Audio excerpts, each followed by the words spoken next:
Good day, everyone. Today is Good Friday. I'm not going to read the gospel today because it's another passion reading, and that's going to require multiple voices, plus the fact that it's very long, and I'm sure you're all aware of how brilliantly I perform three voices or more. I'm kidding, by the way. Anyway, today's passion reading, of course, would be the Passion according to John, as it is every Good Friday. So if you had to know, that Passion reading for Good Friday would be John chapter 18 verse 1 through John chapter 19 verse 42.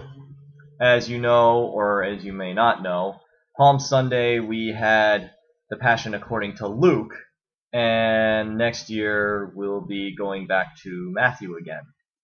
So, with that said, it's pretty much the same story as we heard on Palm Sunday, because these are, after all, the synoptic Gospels. They are consistent with one another, and that's just the way it is.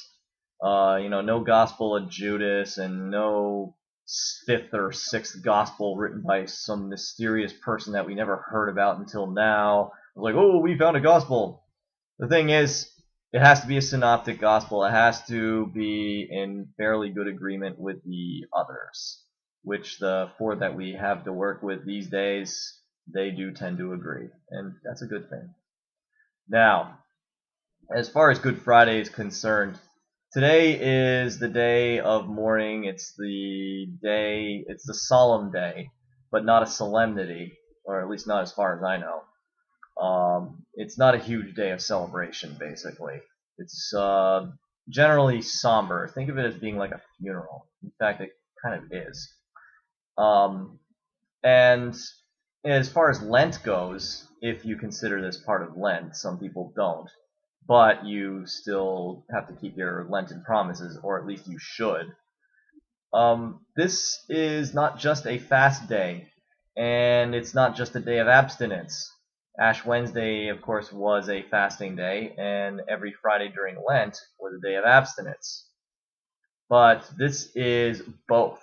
So you're not just fasting, but you're also abstaining. I mean, that's stepping up the game a little bit there. For some of us anyway. But Good Friday, this is your chance to really make it happen as far as Lent goes.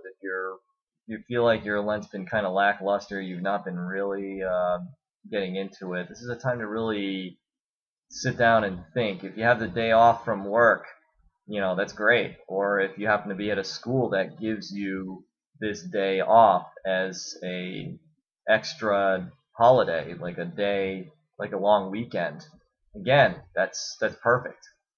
And this is a time you can do things like a Stations of the Cross, or even a walking stations. If you want to spend 3 hours walking around town helping other people carry a cross, I mean, that's great. And you go to the usual Good Friday service, and watching the Passion movie, that's another thing. And if you want to go see a Passion play as well, that's another idea. I mean, just anything you can do to really set the mood for something like Good Friday, where Jesus bore our infirmities, like everything bad about us, all of our weaknesses, he took on himself, so at his expense. So it was just, he did a lot for us, and it was a lot of suffering because we have a lot of issues. Let's just be very frank.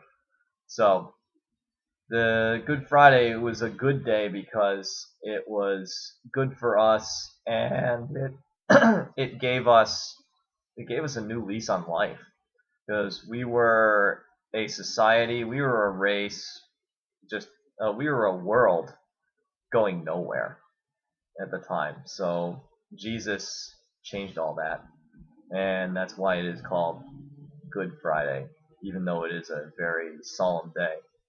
So that's all I have to say. I'll see you again soon.